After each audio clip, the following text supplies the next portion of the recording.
Olá, sejam todos muito bem-vindos a esse bate-papo aqui na Bons Fluidos. Eu sou Lilian Coelho Maffei, editora da marca, e estou aqui com o doutor Fernando Gomes. Vocês certamente devem ver o rosto dele, né? Já viram em vários programas. É uma pessoa que, além de médico, neurocirurgião, é professor e também comunicador da melhor qualidade. Seja bem-vindo, doutor. Muito obrigado, é uma felicidade muito grande estar aqui junto com você e vamos conversar. Eu quero começar sabendo como é que teve início a tua carreira, a tua trajetória na medicina, por que você quis se tornar médico, neurocirurgião? É interessante falar sobre isso porque na minha família eu fui o primeiro a decidir entrar para dentro da carreira médica e depois minha irmã veio atrás. Desde pequeno eu gostei sempre muito de estudar, sabe? Eu sempre fui muito curioso. Eu tinha uma vizinha que a gente até chamava na infância era como se fosse uma avó torta, sabe? Que era uma senhora e ela tinha um filho que era estudante de medicina, se formou médico e eu ficava assim apaixonado de ver aquele estilo de vida que ele tinha, ajudando as pessoas e ao mesmo tempo respirando a possibilidade de ter contato internacional nos congressos, trazer novidade, esse fluxo de informação, de conhecimento e junto com a possibilidade de tocar na sociedade e fazer a modificação positiva, aquilo me encantou e ficou guardadinho ali na minha memória. Fui fazer o colegial, na minha época chamava colegial ainda, né? Daí decidi fazer biológicas no Colégio Bandeirantes e me encantei pela ideia de enfrentar o vestibular mais concorrido do Brasil. E aí, então, eu tive o início o contato com a carreira médica dentro da faculdade de medicina. Então é meio que um propósito, né, na tua vida, a medicina? É um propósito, e eu encontrei gigantes quando entrei na faculdade de medicina da USP, né? A gente tinha o histórico do professor Zerbini, na conjuntura quando eu fiz o curso de medicina, o nosso diretor foi o professor Adib Jatene, tanto é que inicialmente minha vontade era ser cirurgião cardíaco, me espelhava muito, assim, na figura desses grandes homens, sabe, que inclusive, enfim, se desdobravam em mais de uma tarefa. Então você imagina, um super cirurgião cardíaco, um diretor de faculdade, chegou a ser ministro da saúde com projetos audaciosos para aumentar, na verdade, o acolhimento, né, das pessoas, através de toda a questão relacionada com o financiamento do SUS. Enfim, isso fez parte da minha formação e me motivou a enveredar por todo esse caminho. E aí você também usou essa habilidade que você tem de se comunicar, de se expressar bem, para fazer com que essa mensagem, a mensagem da saúde, seja difundida em larguíssima escala. A gente está falando de televisão, né? Principalmente numa época em que as pessoas tinham a TV como principal acesso, né, à informação. Como é que foi que começou essa tua história na televisão, agora nas redes sociais, no YouTube? Conta um pouquinho pra gente. Olha, Liliana, na verdade tudo muito orgânico, eu diria isso para você. Por quê? Sempre que eu estou atendendo um paciente, eu preciso excursionar a minha mente para poder explicar para ele a situação que ele está vivendo, né? Desde da questão dos sintomas, dos sinais, do processo diagnóstico, que exames que a gente vai fazer, qual que vai ser o próximo passo. E veja, aqui no Brasil a gente podemos atender uma pessoa que não tem sequer o RG em dia, né? Eu digo porque toda a minha formação e trabalho foi no SUS, e atender uma pessoa milionária também, quando a gente vai para a saúde suplementar, para um hospital privado. Então, nós como médicos temos essa possibilidade de excursionar no contato 1 a 1 com o paciente. Bom, dentro da neurocirurgia existe uma missão que eu recebi do então professor titular, Manuel Jacob Teixeira, que era de criar um grupo chamado Grupo de Hidrodinâmica Cerebral, que atendesse pessoas com 65 anos ou mais com uma patologia específica chamada hidrocefalia de pressão normal, HPN, que é um tipo, a gente pode falar mais sobre isso depois ou agora mesmo, né? É um tipo de demência, um tipo de alteração do movimento que a pessoa fica com problema para caminhar, problema para controlar a urina, problema de memória. E feito o diagnóstico, que basicamente consiste em identificar o acúmulo de líquido dentro da caixa craniana, o tratamento é proposto e é uma neurocirurgia, colocar um dreno para tirar esse excesso de líquido dentro da cabeça e jogar para a cavidade abdominal, por exemplo, e o paciente melhora. E principalmente nessa ocasião, eu estou falando aqui mais ou menos de 2011, 2012, 2013, eu juntei todo o trabalho que eu vinha fazendo desde a fundação do grupo em 2007 e, enfim, apliquei para a minha prova de livre docência na Faculdade de Medicina da USP. coincidentemente na Globo, Fátima Bernardes estava começando um programa de televisão e, enfim, acabei sendo convidado para falar sobre memória, porque identificaram dentro da USP alguém que fazia e trabalhava com isso, né? Não diretamente, mas clinicamente. E aí foi a grande exposição que eu tive em termos de comunicação de massa para valer. Foi um encontro de almas, eu diria assim, bem interessante, porque rapidamente eu recebi o convite para integrar o grupo, né? Então eu fiquei por mais de 6 anos trabalhando semanalmente, sentado no sofá, conversando com ela, com várias celebridades também, né? E falando sobre neurociência, sobre algo que parecia intangível. E eu entendi que o meu propósito ali estava se manifestando, que era quebrar esse preconceito, né, do transmitir o conhecimento de coisas difíceis, do tipo, olha, você não é letrado nisso, você não estudou medicina, então você não vai nem entender o que eu quero dizer. Não, o problema não é do aluno, né, no caso do telespectador entender, o problema é do professor, no caso de conseguir encontrar as palavras certas para explicar dentro do universo do conhecimento que aquela pessoa tem e compreender aquele novo tema. E então, muito bacana, putz, foi por aí. É muito bacana ver esse tipo de informação de qualidade, com credibilidade, que muitas vezes salva vidas a uma população que nem sempre vai ter acesso a um médico. E a gente está falando na Rede Globo, um programa da Fátima Bernardes, saindo da bancada para um programa de entretenimento e trazendo essa informação a um grande público. Existe algum tipo de pergunta que é feita com mais vezes, alguma coisa que as pessoas queiram mais saber? Se você pudesse elencar no teu fichário mental, o que as pessoas mais querem saber? A primeira coisa é problema de memória. Todo mundo quer saber se está com Alzheimer ou não. Já quero saber como é que você sabe se está com Alzheimer ou não, ou se está no caminho, né? É assim, olha, primeira coisa, né, tem uma grande correlação com a faixa etária. Então não adianta a pessoa com 30 anos falar assim, eu estou perdendo memória, eu estou com Alzheimer. É lógico que existem situações dramáticas, né, de serem precoces, mas geralmente é a partir dos 60, 65 anos que isso vem a aparecer. Em termos de prevalência, mais da metade dos casos de demência acabam sendo imputados a esse diagnóstico de fato. Então, enfim, se você chutar ali, é mais ou menos 50% de chance de você acertar caso a pessoa passe a apresentar um declínio cognitivo progressivo e consistente que atrapalha a vida dela. Tem alguma idade que a gente deve começar a observar? A partir dos 60 anos de idade é interessante observar, lembrando que muitas vezes é normal a gente não ter a mesma performance intelectual que a gente tinha com 20, 30, 40 anos de idade. Isso é normal, desde que você também cuide de forma adequada do seu corpo físico, porque o cérebro faz parte do corpo físico. A mente é uma derivada do funcionamento desse órgão maravilhoso que é o tecido cerebral. Eu queria saber um pouquinho mais o que a gente pode fazer para a saúde do cérebro, claro, e do corpo físico, como você falou. O que a gente pode fazer? Vamos colocar aqui até os 50 anos, até os 50, porque 50 anos é um marco, né, na vida das pessoas, assim. Então vamos falar. Meio século é muita coisa. Em termos de declínio cognitivo, em termos de demência, né? Obviamente, se houver uma predisposição genética, a gente então tem que trabalhar com aquele conceito da epigenética e principalmente de adotar um estilo de vida o mais saudável possível e o mais estimulante possível da forma correta para você ter o melhor do seu órgão. Tirando essa questão genética, que infelizmente algumas pessoas já podem apresentar essa predisposição, anos de escolaridade interferem. Então, quanto mais a pessoa estuda, mais branda pode ser a apresentação clínica da doença, caso a pessoa venha a manifestá-la. Isso entra também em relação a aprender coisas novas, aprender um novo idioma, fazer uma nova atividade, tocar violino, tentar escrever com a mão esquerda. Tem a ver. Fazer jogos que estimulem o pensamento. Tem a ver. A gente não nasce com o cérebro pronto, ele acaba ficando pronto depois dos 20, 30 anos de idade, né?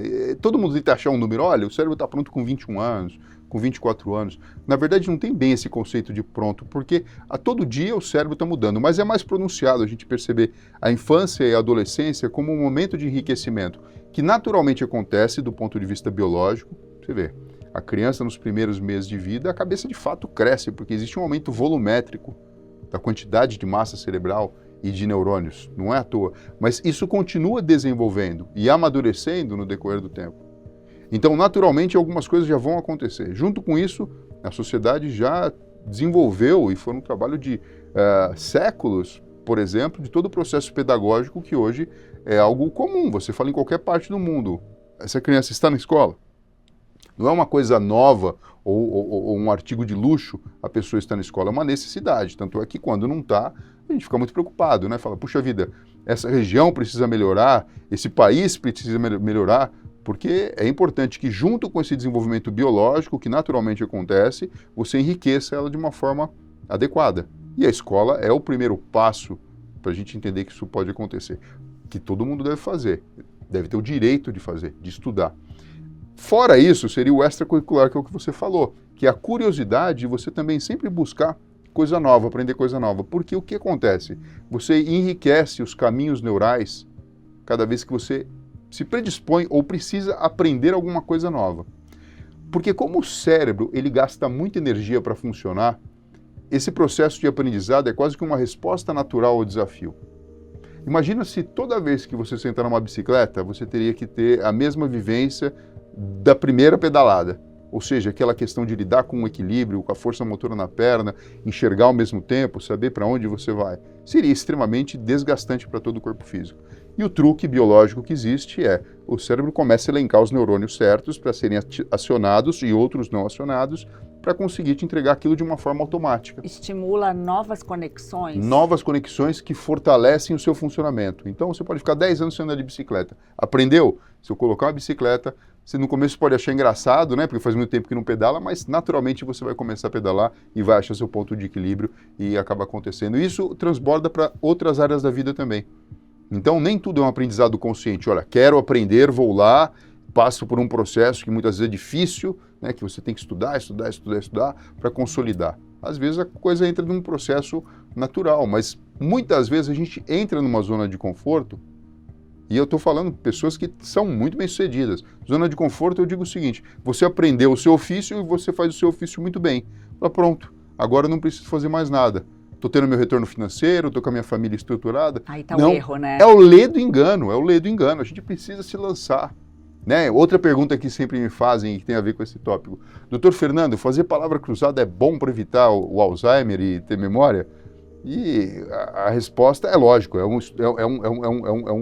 um exercício cognitivo, mas quem faz muita palavra cruzada fica craque em fazer mais palavra cruzada. E você ser craque em fazer palavra cruzada não necessariamente vai te proteger de nada muito diferente do que fazer palavra cruzada. O que eu quero dizer é o seguinte, a gente precisa, obviamente, estimular diferentes aspectos do nosso cérebro, da nossa mente, para manter ela afiada a todo momento. Então, por exemplo, aprender arte pode ser pintar, pode ser tocar um instrumento.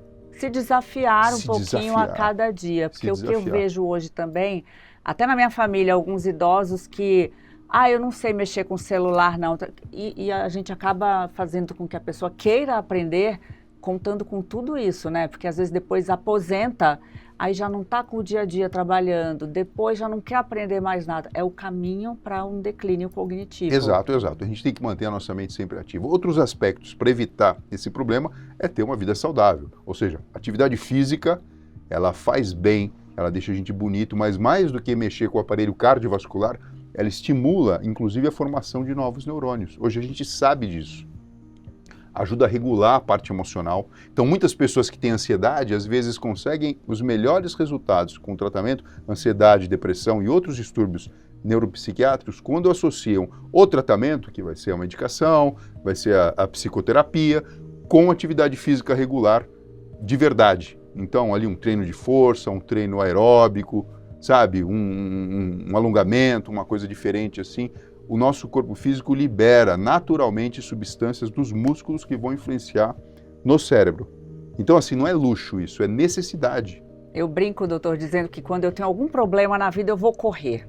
Depois de 30 minutos correndo, eu resolvo esse problema, tá tudo certo, já consigo respirar. E tem gente que, por exemplo, quando vai jogar tênis, fala, eu esqueço esse problema, porque eu só penso onde eu vou bater a bolinha. Então, é outra forma também de saber lidar, né, com sua cabeça. Você pega uma criança que muitas vezes recebe o rótulo e às vezes nem tem, né? Olha, essa criança aqui, ela tem hiperatividade.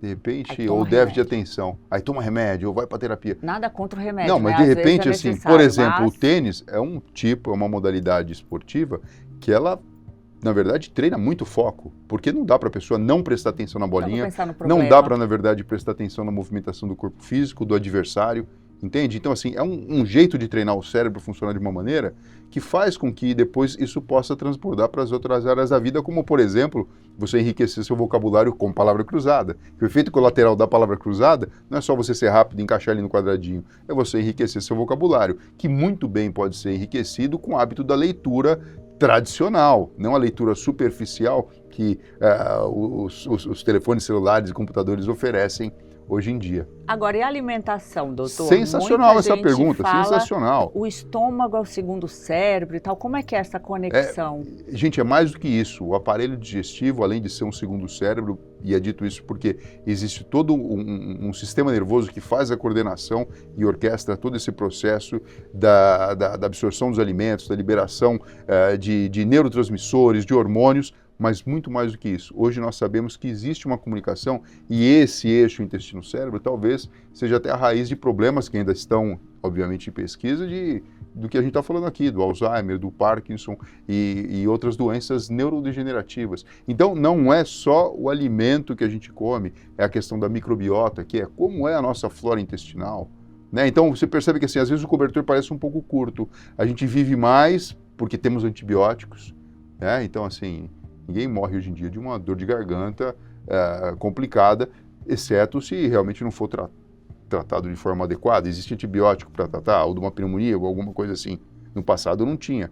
Por outro lado, sempre que você toma antibiótico, você vai mexer na sua flora intestinal. Então a gente está começando a entender agora como funciona esse equilíbrio entre o intestino, a alimentação e a flora intestinal que a gente mantém dentro do nosso aparelho digestivo como um todo. E ainda puxando esse gancho de alimentação, onde é que entram os suplementos? Porque a gente ouve muito que idoso tem que consumir creatina. Claro, tem que se alimentar bem. Ah, não come nada durante o dia, só come bobagem e toma creatina. Como é que tem que ser esse equilíbrio? Creatina ajuda, é um bom suplemento, mas muitas vezes a pessoa não olhou para o básico. Vamos voltar para o básico do básico. Hidratação. Água. Água. Eu também vou tomar. Água. Nós precisamos desse fluido maravilhoso que é fonte da vida. Muitas pessoas na terceira idade aparecem no pronto-socorro com alteração mental, confusão mental por desidratação.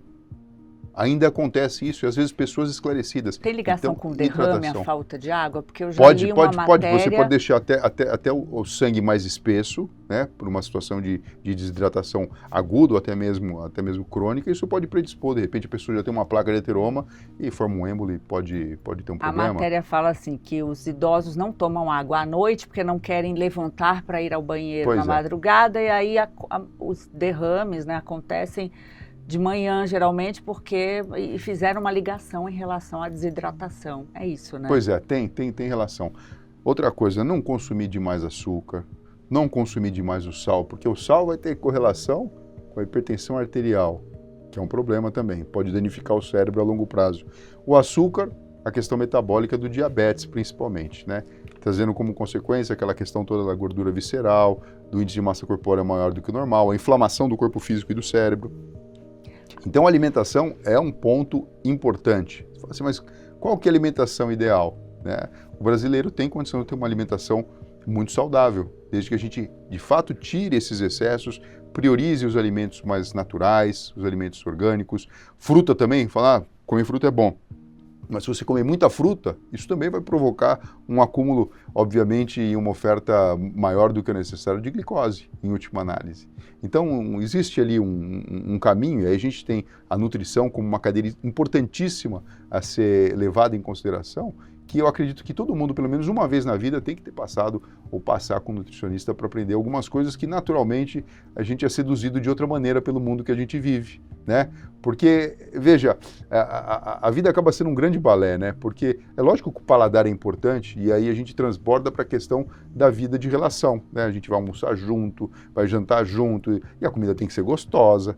Mas já parou para pensar que geralmente a comida muito gostosa é aquela comida que a ciência já mostrou que ela tem algumas questões que não dá para a gente incorporar ela no nosso dia a dia, né? E muitas vezes é incorporada porque a pressa faz com que a gente lance mão dos alimentos que já são mais, de alguma forma, preparados para durarem mais. né? Os processados.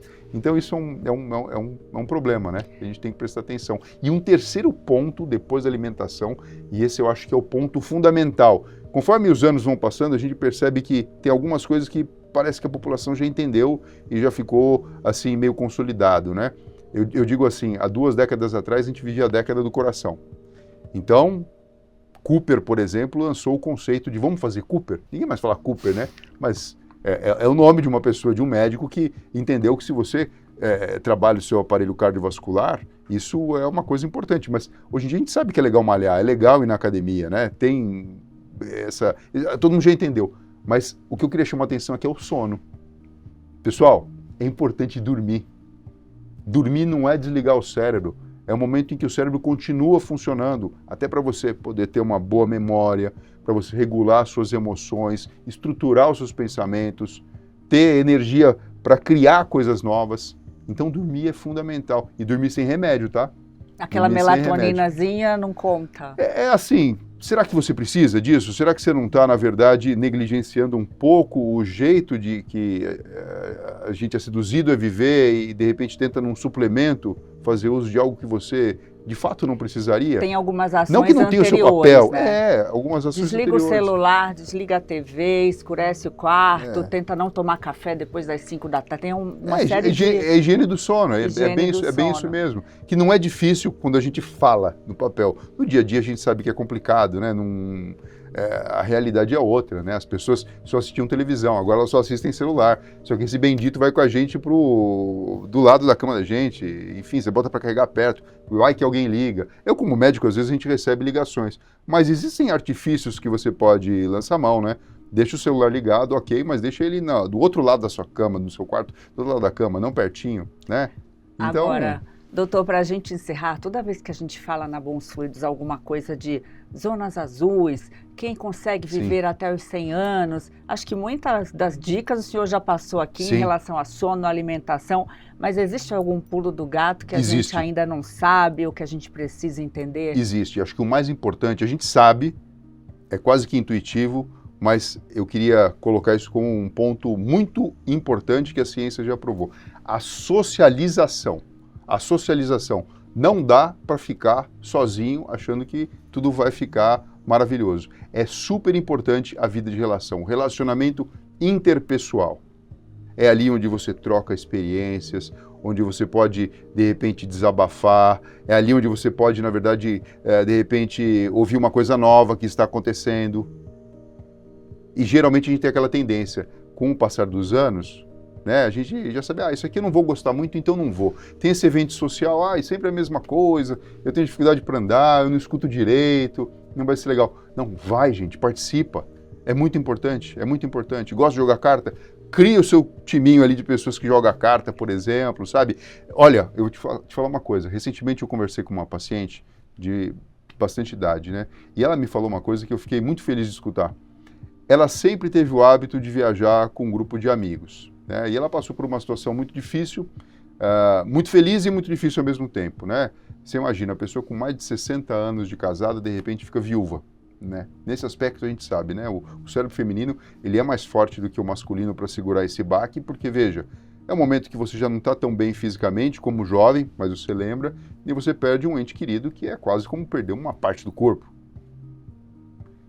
Mas como ela tinha esse hábito já estruturado de fazer viagens, entende? Isso funcionou como algo para dar sentido para a vida dela ainda. Outras pessoas, obviamente, utilizam a religião ou utilizam o próprio mergulhar dentro das necessidades da família, vai cuidar de neto e tudo, mas nem todo mundo tem a mesma vivência ou experiência. Então, para mim, eu tenho isso como algo fundamental quando a gente fala em viver 100 anos ou viver mais do que 100 anos. Gente, tem que ter uma estrutura que seja legal de você participar, pessoas que você tenha vontade de se relacionar. Imagina que bacana viajar, conhecer lugar novo, com pessoas que estão na sua mesma passada, no seu mesmo grau de interesse. Então, acho que esse... muda a vida, né? Muda a vida. Esse é a grande dica que eu gostaria de dar aqui. Aí, só para a gente encerrar, acabou puxando um gancho aqui em relação às mulheres, né? Quando a gente fala em envelhecimento em mulheres, tem uma coisinha chamada menopausa que dá uma atrapalhada no meio do caminho até você se achar, até você...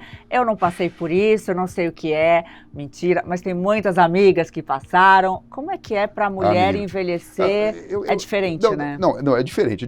Mas eu acho que assim, hoje em dia, veja, eu faço parte da diretoria da Sociedade Mundial de Hidrocefalia, que trata dessa patologia que eu falei aqui, que acomete pessoas com mais de 60 anos de idade. E esse ano a gente vai ter o Congresso Mundial aqui em São Paulo, no Brasil, né, que é algo muito importante, tanto para a medicina brasileira como para a medicina internacional. E, obviamente, o assunto sempre para a gente, nesses congressos, na hora que está no cafezinho e tudo, fazendo network, é sobre o envelhecimento saudável, né? Porque no norte da Europa, no Japão, onde algumas doenças já foram bem resolvidas, as pessoas acabam sendo mais longevas, né? E o que a gente observa? Cada vez mais, esse conceito da menopausa como algo que vem atrapalhar, vai ser algo que vai fazer parte da vida, mas vai estar bem no meio da vida.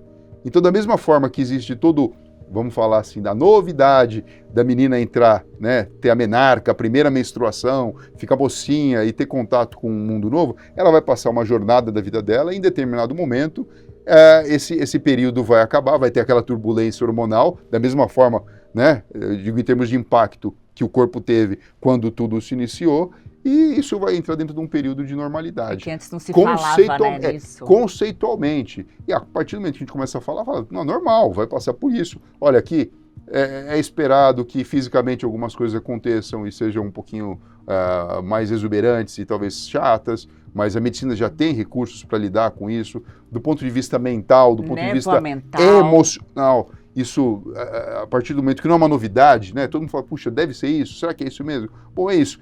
Porque assim, sempre que a gente tem, pelo menos o entendimento do problema, já é metade para a gente resolver o problema.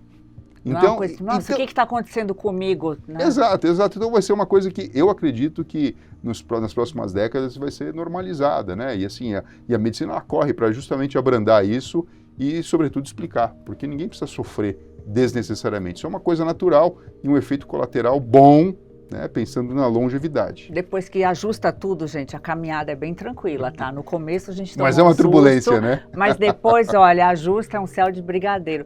Doutor, a gente podia passar a tarde inteira aqui conversando, porque assunto não falta. Eu queria te parabenizar pela tua carreira, pelo seu aniversário também.